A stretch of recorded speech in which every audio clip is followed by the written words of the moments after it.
Stand by SOT1. Standing. 10 seconds. Ready, rolling. Ready, SOT1. Ready. In 4, 3, 2, 1. Roll in.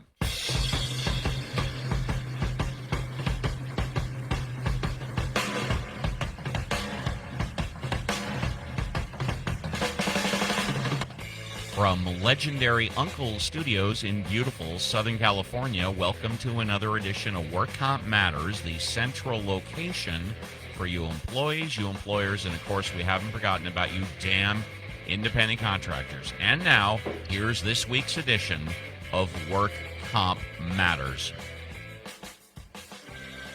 Hi, this is John Scalia. I am subbing for Steve, who is often doing something which actually was one of my favorite parts of the practice, a doctor deposition.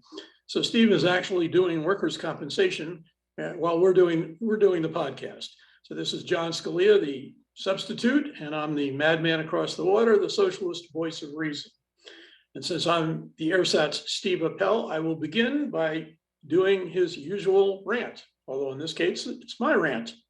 You may remember when Derek Chauvin was convicted of murder, that I said, don't go overboard, America. This is not the dawning of the age of Aquarius. This is not the beginning of a new era of racial equality.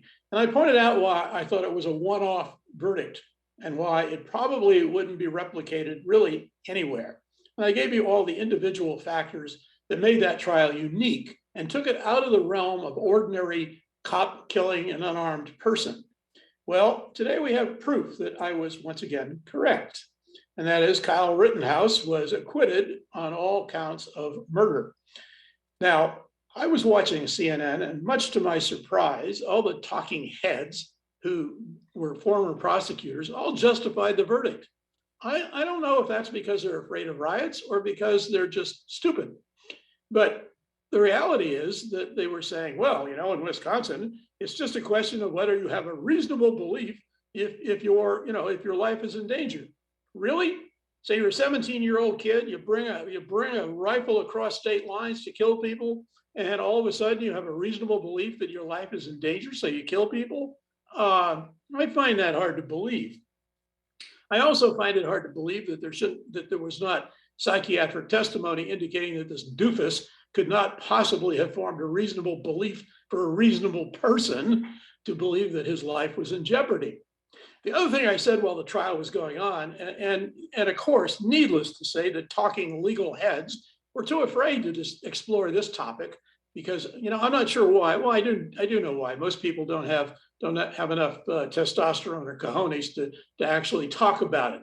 But I said on one of my posts before the verdict came in, that one of the problems with this case is the fact that the judge is an OWF fascist.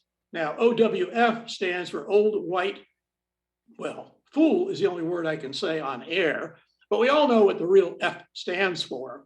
Now, I'm not being ageist, I am one, okay? I'm 75 years old. But if you looked at what he was doing in terms of his rulings pre-trial, the guy is obviously, a remnant of the Nazi era. I mean, he is just the typical white old man.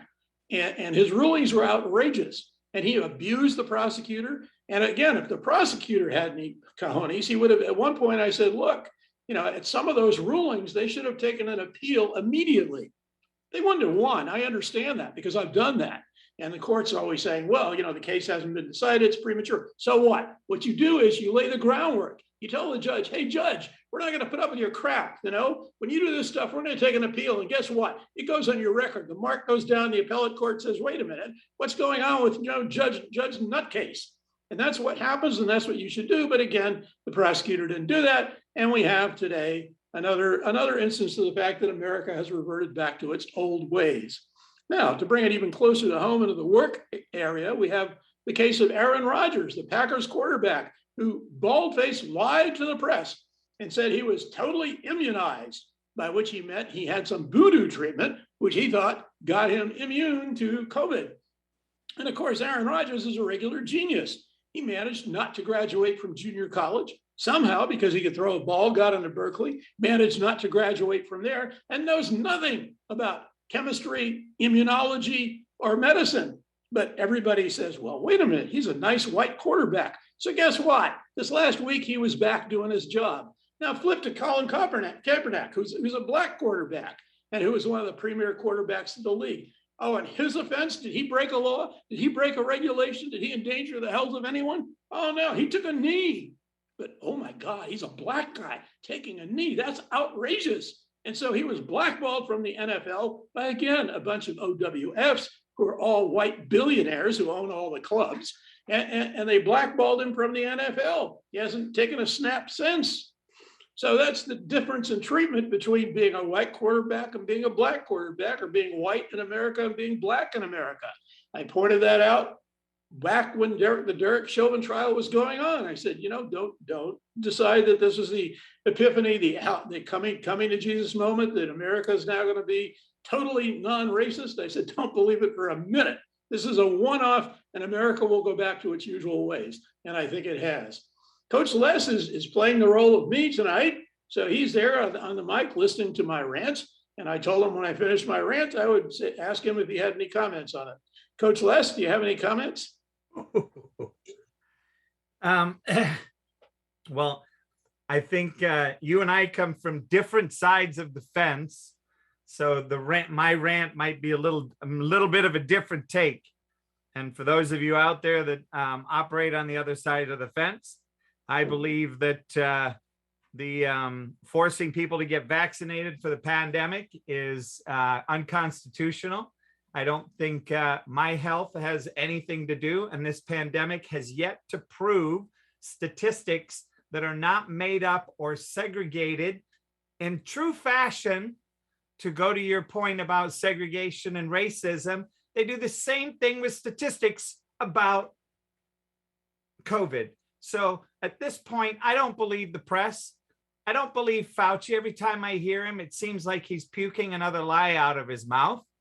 And he does whatever he needs to do to get money, to get agreement, and to do what he needs to do, since he had to hide the whole situation back in the 80s. But then again, people say, oh, that's fake news from the 80s. Really? I've got friends that work down there. They know exactly what was going on. Oh, but we can't hear from those kind of people, because that would then make doubt and make the papers look bad. As for the our lovely quarterbacks, I agree on one hand that, but there's no law that says you have to get vaccinated. Now, did he lie saying he got vaccinated? Yeah, that's a whole nother different consideration to me than taking a knee during the flag. I happen to be somebody that was born and raised outside of the United States. I came here, it was a privilege. Now, yes, I'm white. Yes, my dad was brought by a big Fortune 50 company. So I was able to, get my citizenship, first citizen in my family. And sure enough, when it came time to go into the military, I went in full force. Why? If I'm going to live here, to me, being in the military gave me the respect and the honor that I believe this country deserved for me to be here. Part of that is the flag. Do I believe in burning the flag? I think it's the biggest insult anybody could ever commit to any country. I wouldn't burn any country's flag, because that's not just something I wouldn't do. Because I have this thing called respect, which I believe is missing from today's society. And for the people that live here, I think all the people that are complaining about the United States need to go spend some time in a third world country, go figure it out, go see what the rest of the world looks like, then come back and say, wow, yeah, our government's a little screwed up. Democrats are a little screwed up. Republicans are a little screwed up. But you know what? The stuff that we have, the running water that you can walk up to a tap in 90%, 95% of the states in the union, and all over the United States of America, Union and South, whatever you want to call it, anywhere. And you can drink water and you can get food. And we got food stamps for people, and we have welfare, and we have all this. This country's pretty blessed. And there's my little rant right back for you there, sir. Well, as I would point out, Coach Les is not a lawyer. So the first thing I would point out is his statement that it's unconstitutional is completely wrong. From a constitutional standpoint, it is constitutional. Whether it's correct, whether it should be mandated or not, that's a different debate. But in terms of the constitutionality, it is. The second thing I would point out, again, proving that Coach Les is not a lawyer, is when we're talking about burning the flag. I would point out that burning the flag is symbolic speech. And you know which justice actually agreed in that decision, saying it was symbolic speech? Justice Scalia. Yes, the very conservative Justice Antonin Scalia was part of the majority that said, well, of course, burning the American flag is symbolic speech and you can't prevent it because the Constitution says symbolic speech is protected. And so therefore, it's allowable. So I would just say, yeah, that in terms of the law, I think you're wrong, Coach Les. Oh, I didn't say the flag burning was illegal. I just said it's not something I You would said you said the vaccine mandate was unconstitutional, and you're wrong on that. Well, it's going to the Supreme Court. You know that, right? Not whether or not it's constitutional. I don't think that's the actual issue in front of the Supreme Well, Court. that's what the Democratic paper of the state of Minnesota said. They're going to look at constitutional law behind what Biden's doing. So I'm just, by the way, I'm not a lawyer. I just happen to occasionally see headlines from a paper I don't necessarily agree with, and I'm regurgitating. And I'm sure the paper's headline wasn't written by a lawyer either. But in any event, the constitutionality is probably not going to be the deciding issue. I mean, whether it's an overreach of authority might be an issue, but I don't think it's going to get to constitutionality. I don't think that's going to be the issue that's here nor there.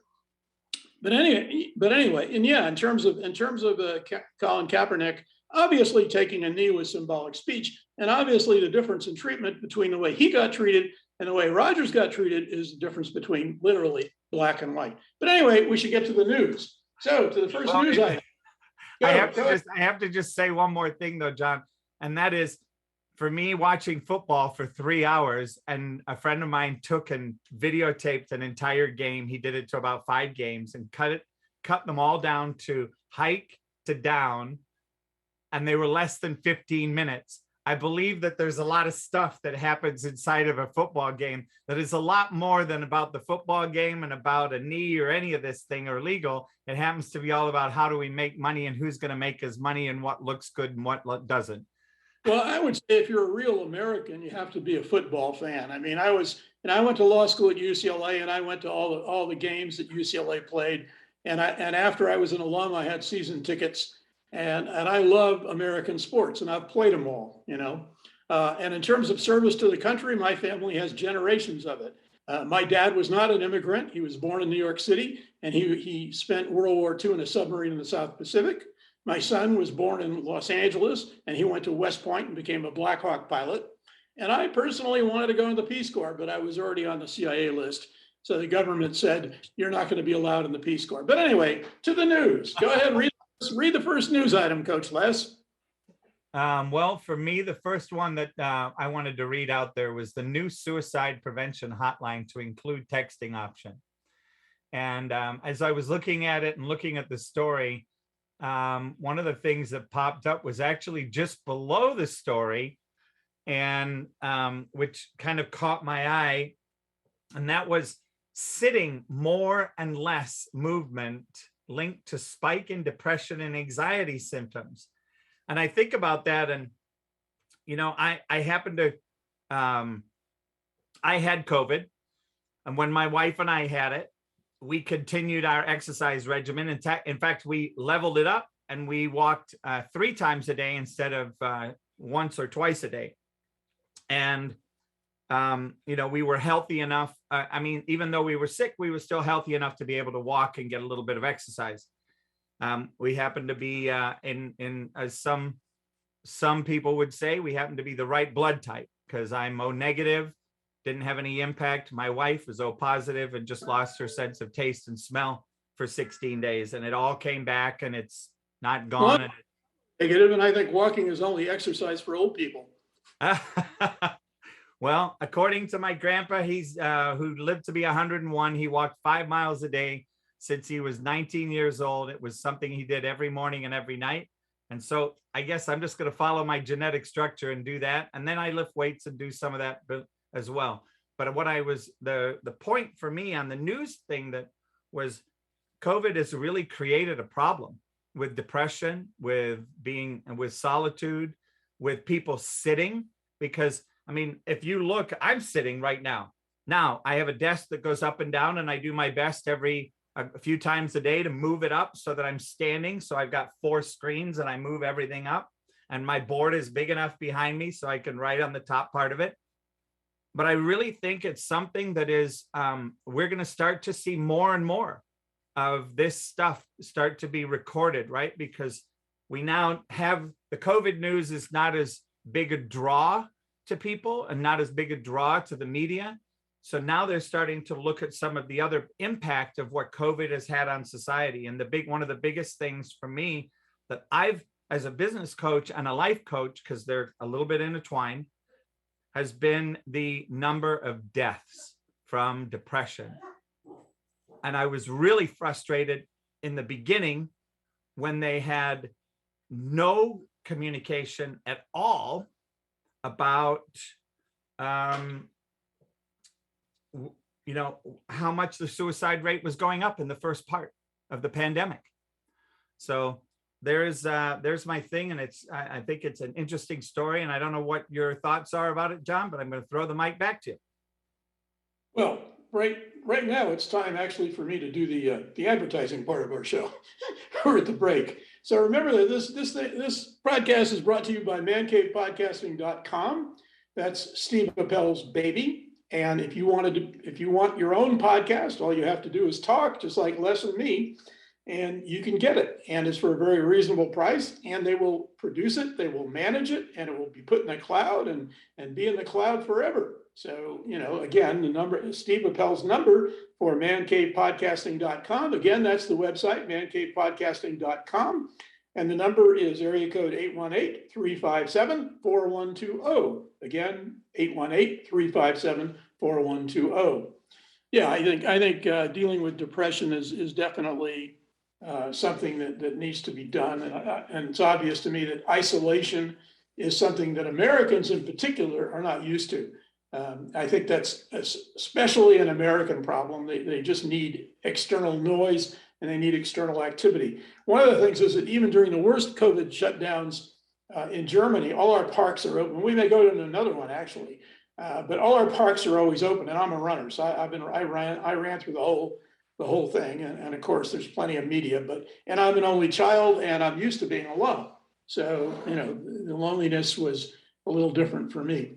Okay, California's coronavirus cases, speaking of coronavirus, tops 5 million as hospitalizations continue to drop. California has now reported 5 million coronavirus cases, a sobering total that underscores the pervasiveness of the COVID-19 pandemic during its nearly 2-year rampage through the state. The milestone comes at a somewhat promising, though still precarious, time in the outbreak. The daily numbers of newly recorded infections and those hospitalized with the disease have declined in recent weeks, a welcome trend heading into the heart of the fall and winter holiday season. But officials have long circled this winter on their cautionary calendar, warning that the combination of holiday travel, colder weather, and increasing indoor gatherings could threaten to fuel the still potent pandemic. I recognize the fear that many of us have as we now enter into the winter, as we enter into a season where, if past is prologue, we should anticipate an increase of cases, said Governor Gavin Newsom. So there you have it. It looks like the winter is a staging grounds for COVID. In Germany, we're having an incredible increase in COVID cases, and we may in fact go into lockdown very, very shortly. Austria has already gone into lockdown. So the next story, I'll throw it back to you, Les. What's the next one?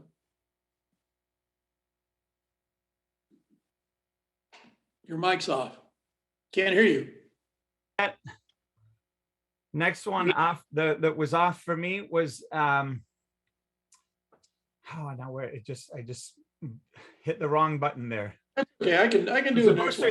San Francisco Chronicle, the booster shots. California's My Turn site just expanded eligibility.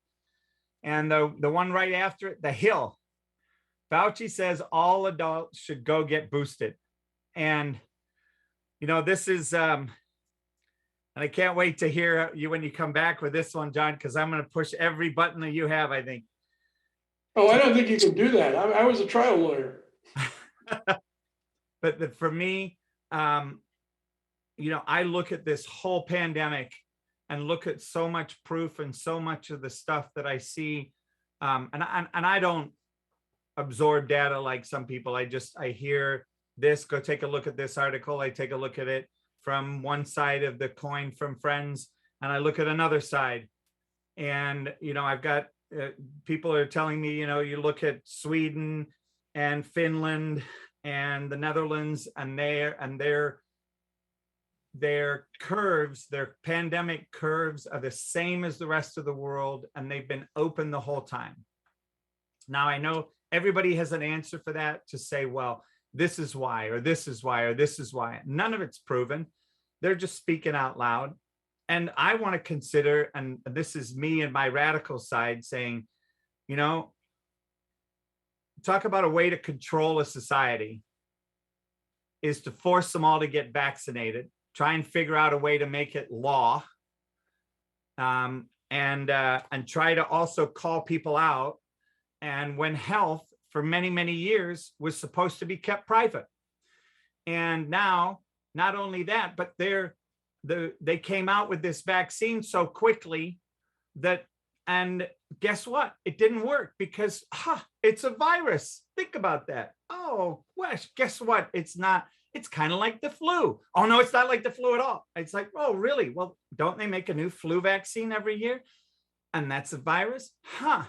Maybe it is like that. Oh, so guess what? They're now saying, well, we didn't include this, so you need a booster. So every year, billions of dollars go to the biggest profitable business in the world today, Big Pharma. What a great organization. It's so filled. You know what happened during the pandemic? The billionaires got richer and the poor got poorer.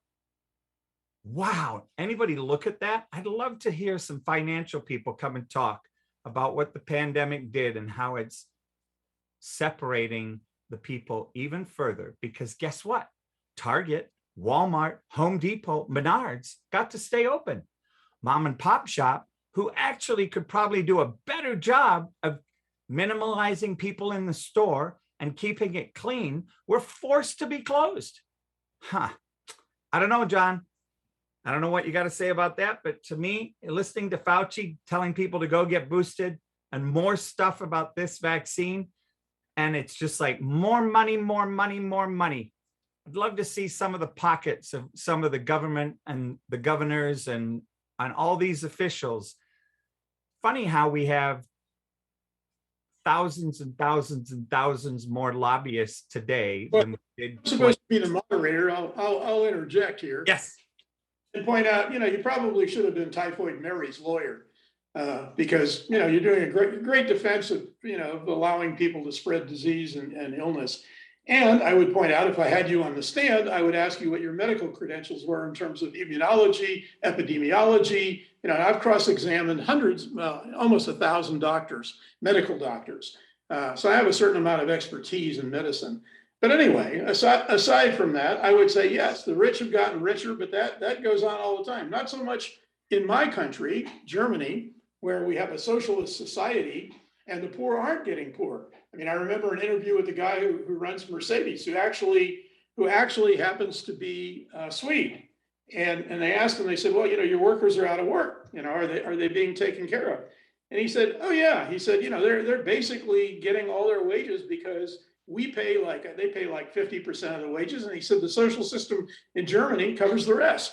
And so the only people who are really being hurt, and they did some legislation for them, were the independent contractors. But I agree with you, the capitalist system as it works in America definitely skewers things in favor of the rich. Always has, always will. And that's why I'm a socialist and not a capitalist. And that's why I live in a socialist country and not a capitalist country. And so all I can say is, yeah, the stuff you're talking about is definitely endemic to the United States and to capitalist countries in particular. Okay, COVID hotspots, including Lancaster, Palmdale, Studio City, Santa Clarita, fuel surge fears. Amid lingering concerns about a potential post-holiday coronavirus surge, Lancaster, Palmdale, Santa Clarita, Studio City, and Venice are among the latest hotspots for coronavirus, officials said Thursday, November 18. But the reasons why remained unclear for investigators, though there was one common theme: the disease seemed to be circulating most among younger adults. Well, I'll give them a common theme. I mean, I lived in Santa Clarita. Half the population there is Republican. And as we all know, Republicans are loath to get vaccinated.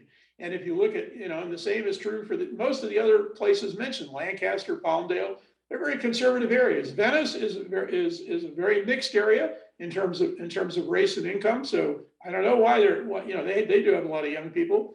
But they also have a lot of people who are nonconformists and prefer to live in Venice. So that may explain that. Studio City, I have no idea. But it's an interesting phenomenon, and it's interesting to speculate. And at this point, speculation is about the only thing we can have as to why this is occurring. So I'll give you the next story. Les, what is it?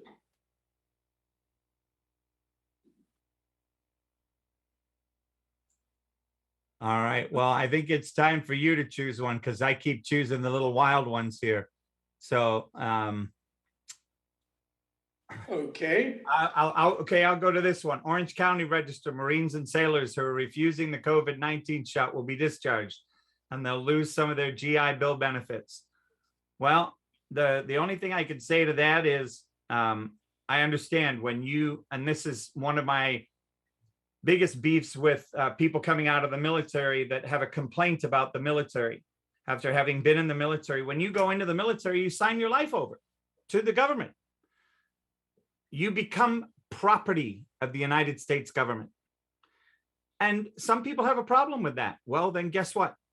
All those lovely bonuses, all those lovely scholarships that you wanted and you signed up for and you got excited about, well, when it comes time to pay for the piper, that's part of the deal.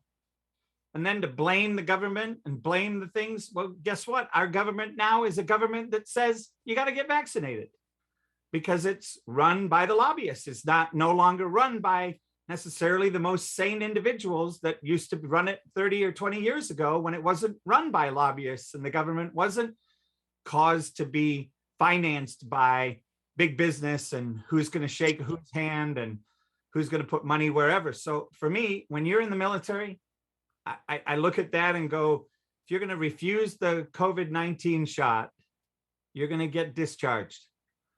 I didn't have a choice. When I went in the military, they put 2 air guns up to each arm and filled me full of whatever concoctions to, help me with whatever, I don't even know, whatever vaccinations I had to have and whatever stuff I had to have to be in the military. And that was my choice, right? I signed up and then they get to do what they do. Yeah, I will talk, as I said, my older son graduated from West Point, which is the United States Military Academy. Yep. And I had that discussion with him when he was in high school because he wanted to be a flyer. He eventually became a helicopter pilot. And I said, John, when you join the military, you understand that you're giving control of important life decisions over to somebody else, including the decision who to kill. I said, one of the reasons I didn't want to go in the military was that if I want to kill someone, I want it to be my decision. And I want it to be the decision of my superior officer. And so, yeah, I agree with you on that. I mean, I think that's. We have one agreement. Absolutely. Well, I think we're just about out of time. Show went really fast. If you have any last minute thoughts or comments, you got about 30 seconds to get them in now. No, I'm good. I respect. Here's the thing. The great thing about both myself and Steve is we have a lot of differing views, and I just respect him, and I clearly respect you for your views, no matter what they are. And it's not worth going to war about. It's not worth killing. It's not worth graffitiing. It's not worth protesting. You have your views that have come from your background and where you come from and the work that you've done. I have mine, their opinions, their views, they're mine. And, I respect that you have yours and I have mine and they're different. Okay, well, that'll do it for today. Hopefully come back to us on Monday when Steve will be back in his primary chair and I'll be playing sidekick once again. So this has been work comp matters for this week, and we hope to see you Monday.